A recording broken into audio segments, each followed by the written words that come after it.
सत्य धर्म की वज्र शक्ती से पशुबल प्रतिबल हारा है, सत्यमेव जयते हे स्वतंत्र भारताचं ब्रीद वाक्य आहे आणि आज ते सन्माननीय विशेष न्यायालयाने अधोरेखित केलेलं आहे।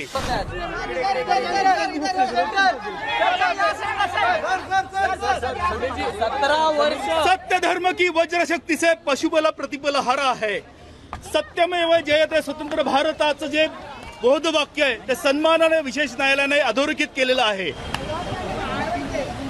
हिंदुत्व की विजय सुनिश्चित है, हम हर बार जीतेंगे, बार बार जीतेंगे। यतो धर्म ततो जयः। ओम नमः पार्वती पतये हर हर महादेव। आज देशातील तत्कालीन काँग्रेस नेतृत्वाने समस्त हिंदूंची माफी मागायला हवी। या यच्चयावत यंत्रणांचा जो दुरुपयोग केला, अल्पसंख्याकांचा जो विश्वासघात केला, त्यांना सामोरं जाऊन त्यांच्यासमोर नतमस्तक होऊन असा दुराचरण, असं गलिच्छ राजकारण या देशामध्ये परत करता कामा नये। आमच्या आयुष्यातील 17 वर्षे ज्यांनी ठरवून वाया घालवली ते आज उत्तरदायी आहेत। ज्यांनी न्यायालयाचा पदोपदी विश्वासघात केला, अल्पसंख्याकांचा मुस्लिम तुष्टीकरणासाठी गलिच्छ दुरुपयोग केला, आज ते शरद पवार, दिग्विजय सिंग, सुशील कुमार शिंदे, शकील अहमद, अहमद पटेल, सोनिया गांधी, राहुल गांधी यांनी या यच्चयावत भारतीयांना सामोरं जात त्यांनी केलेल्या जे काही पाप आहेत, आमचा सनातन पवित्र धर्म जगाच्या पाठीवरती ज्याला बदनाम करण्याचं षडयंत्र केलं, आज त्या सगळ्या यच्चयावत बहुसंख्यक हिंदू समाजाची माफी मागायला हवी। मी यच्चयावत भारतीयांना एक प्रामाणिक भारतीय, धर्मपरायण, सामाजिक कर्तव्य भावनेने जगणारा भारतीय म्हणून आवाहन करतो की शेवटच्या श्वासापर्यंत काँग्रेसला मतदान करू नका। जिथे जिथे काँग्रेसचं सरकार आहे तिथून ते पाय उतार व्हायला पाहिजे, जेणेकरून जे प्रामाणिक करदाते भारतीय आहेत त्यांच्या नशिबी माझ्यासारखं आयुष्य येऊ नये।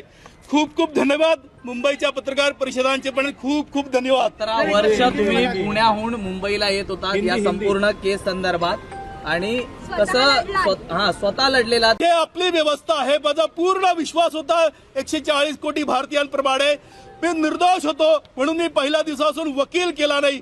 आज मला अभिमान आहे की मी वकील नाही केला म्हणून। मी ठामपणे माझ्या स्वानुभवावरून सांगतो की या खटल्याशी स्वार्थी प्रवृत्तीचे वकील जोडले गेलेत आणि ते या खटल्याला सामोरे गेले नाहीत।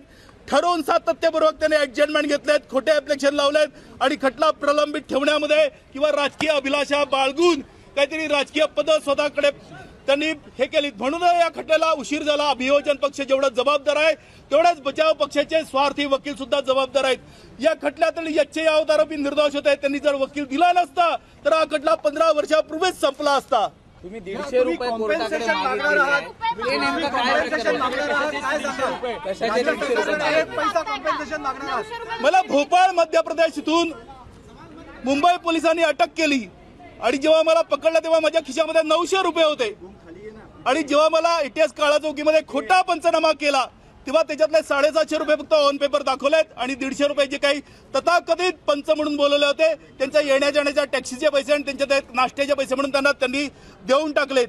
मी 750 रुपये हे एक्सेप्ट केलं होतं की हे माझे आहेत म्हणून, परंतु न्यायालयाने आज का मला दिले नाहीत मला याच्याबद्दल काही कल्पना नाहीये। पण असं कसं होऊ शकतं की एखाद्या निर्दोष भारतीयाला तुम्ही अटकवतात, त्याचे पैसे ताब्यामध्ये घेतात आणि त्याचे पैसे त्याला 17 वर्षानंतर सुद्धा पैसे परत देत नाहीत।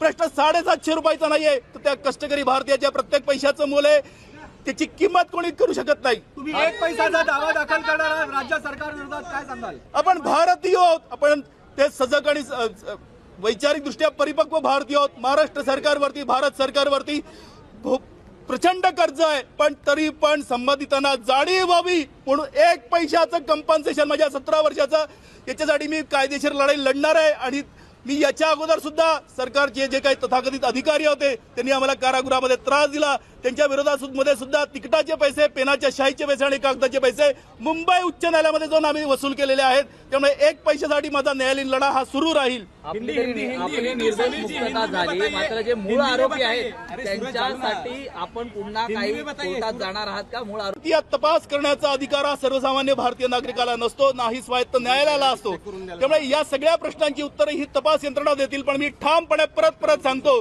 की अंगावरती गणवेश हा स्वकर्तृत्वाने पोलिसांच्या अंगावरती चढतो.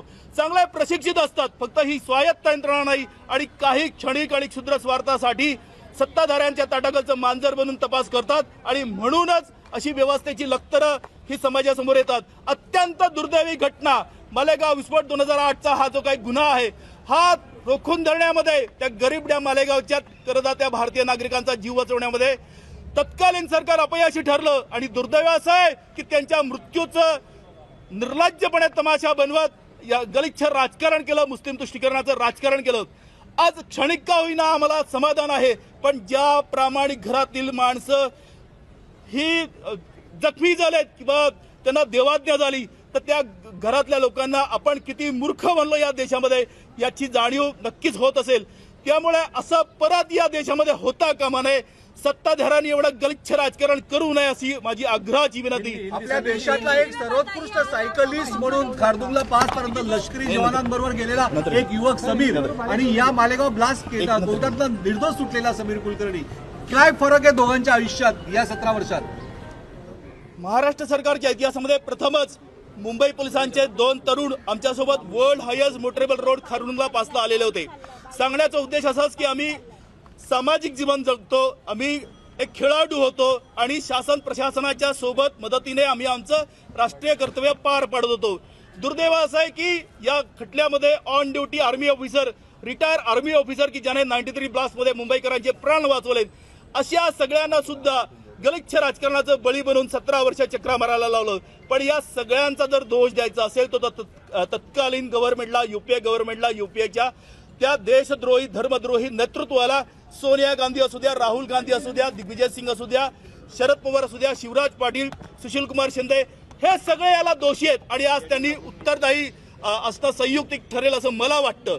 कुठल्याही गुन्ह्याचा तपास इतका दीर्घकाळ आणि इतका विक्षिप्तपणे आणि इतका बेजबाबदारपणे करणं हे संयुक्तिक नाहीये. यापुढे कुठल्याही गुन्ह्याचं समर्थन कोणी करता कामा नये.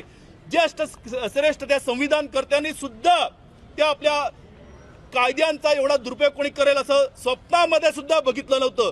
परंतु तत्कालीन युपीए गव्हर्नमेंटच्या क्षुद्र राजकारणासाठी त्यांनी सगळी व्यवस्थाच मोडकळीस आणली आणि 17 वर्ष प्रामाणिक करदाते भारतीय जे सामाजिक धार्मिक संतजन होते त्यांचं आयुष्य उद्ध्वस्त केलं. आणि त्याही पेक्षा या पवित्र भरतभूमीवरती कधी कुठल्या आक्रमणकार्यांनी नाही इंग्रजांनी इथल्या त्या आमच्या श्रद्धेच्या, आमच्या आस्थेच्या प्रतिकांसोबत आतंकवाद आणि दहशतवाद शब्द वापरला नाही. तो शब्द काँग्रेसच्या नेतृत्वाने वापरला, हिंदू आतंकवाद आणि भगवा दहशतवाद. हे धादांत खोटं होतं. हे सन्माननीय विशेष न्यायालयाने आज अधोरेखित केलेलं आहे. सत्य धर्म की वज्रशक्ती से पशुबल प्रतिबल हारा है, सत्यमेव जयते हे स्वतंत्र भारताचं ब्रीद वाक्य आहे आणि आज ते सन्माननीय विशेष न्यायालयाने अधोरेखित केलेलं आहे. हिंदुत्व की विजय सुनिश्चित है, हम हर बार जीतेंगे, बार बार जीतेंगे, क्योंकि हम धर्म के साथ है. यतो धर्म ततो जयः. इस मुकदमे में 14 आरोपियों को पकड़ा गया था. सभी के सभी आरोपियों को झूठे नाम से और अलग जो जुरिडिक्शन नहीं था मुंबई एटीएस का, वहां से पकड़ के लेके आए थे. इलीगल डिटेंशन था और टॉर्चर भी किया था, विटनेस को किया था. ओरिजिनल एफआईआर गायब है. हम कहते थे कि कोई आई विटनेस इस केस के अंदर नहीं था. एटीएस वालों के नाम से भी झूठे स्टेटमेंट रिकॉर्ड किया गया कि उनको न्यायालय में आने के बाद में पता चला कि अपने सीनियर थे, उनके नाम के स्टेटमेंट लगाया करके. तो एक इनलीगलिटी नहीं है. आज यूएपीए के लिए हम कितनी 17 साल संघर्ष हम झेल रहे थे कि तत्कालीन जयंत पाटिल के कहने के ऊपर चितकला जुच्छी ने अपने अधिकारों का दुरुपयोग करते हुए एक सिग्नेचर कर दिया और हमारा जिंदगी का 17 साल बर्बाद हुआ. तो आज इस मुकदमे के लिए जो भी निर्णय आया है तो उसका पूरा का पूरा जिम्मेदार तत्कालीन कांग्रेस का नेतृत्व, शरद पवार, दिग्विजय सिंह, सुशील कुमार शिंदे, शिवराज पाटिल, शकील अहमद पटेल, सोनिया गांधी, राहुल गांधी, यह लोग हैं. इस मुकदमे को जिन्होंने लीड किया वो लोग साक्ष्य देने के लिए स्पेशल एनआई कोर्ट में नहीं आए. उसमें से प्रमुखता से नाम है परमवीर सिंह. मैं उसको कतई परमवीर सिंह नहीं कहता हूं, मैं उसको परम क्रूर सिंह कहता हूं. हमारे महाराष्ट्र के ऊपर औरंगजेब और अफजल खान के बाद में अगर कोई आक्रमण है तो वो परम क्रूर सिंह का है. हमारे महाराष्ट्र पुलिस को, हमारे महाराष्ट्र राज्य को बदनाम किया इस व्यक्ति ने. आप अंटाली का केस देख लीजिएगा, 2006 का केस देख लीजिएगा, अभी पिछले हफ्ते जो डिसीजन आया वो भी देख लीजिएगा. ना ये मुंह छुपा के बैठा और ट्रायल में ये कतई नहीं आया. जो ATS का कला चौकी का इंचार्ज था वो भी नहीं आया खानविलकर, बाद में वो रिश्वत लेते हुए पकड़ा गया। सचिन कदम है, उसके बाद में अनामी रॉय साहब है, सुखविंदर सिंह है, ये सब लोग जांच के ट्रायल के दौरान आया ही नहीं कोर्ट के अंदर। सर पण नक्की आरोपी कोण आहेत? बॉम्बलाच झालाच नाही की आरोपी आता निर्दोष तुम्ही सुटता? या देशाची जी यंत्रणा आहे, ज्या यंत्रणेवरती 140 कोटी भारतीय विश्वास ठेवतात, त्याच्यातला मी पण एक आहे। या प्रश्नांची उत्तरं ते यंत्रणांना द्या आणि त्या यंत्रणांना कंट्रोल करणाऱ्या काँग्रेसला विचारा। 2014 नंतर जर आपण तो सगळा कॅनव्हास बघितला तर आपल्याला लक्षात येईल, जर सत्ताधाऱ्यांनी ठरवलं तर कुठलाही बॉम्ब विस्फोट होऊ शकत नाही। मग आता भाजप सरकार आहे, मग भाजप सरकार अपयशी पडतंय का आरोपींना शोधायला? खरे आरोपी आता 10 वर्ष झाले सर भाजप सरकार आहे, मग आरोपी भाजप अपयशी ठरतंय का?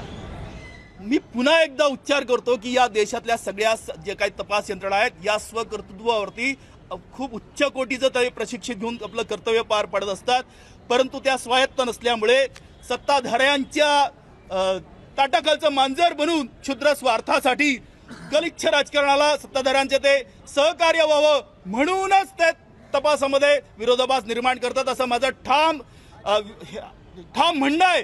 देशाची प्रीमियर एजन्सी आहे NIA। आज त्यांनी श्रीनगरमध्ये जे काही काम केलं ते कित्या पिढ्या त्यांच्या आपण ऋणी असू। 99% कन्व्हिक्शन रेट आहे NIAचा। तर या सगळ्यांची प्रश्न तुम्ही NIAला विचारा, या सगळ्यांची प्रश्न तुम्ही गृहमंत्र्यांना विचारा, या सगळ्या प्रश्नांची उत्तरं तुम्ही सत्ताधाऱ्यांना विचारा, अशी माझी तुम्हाला आग्रहपूर्वक विनंती आहे। खूप खूप धन्यवाद, खूप खूप धन्यवाद, खूप खूप धन्यवाद।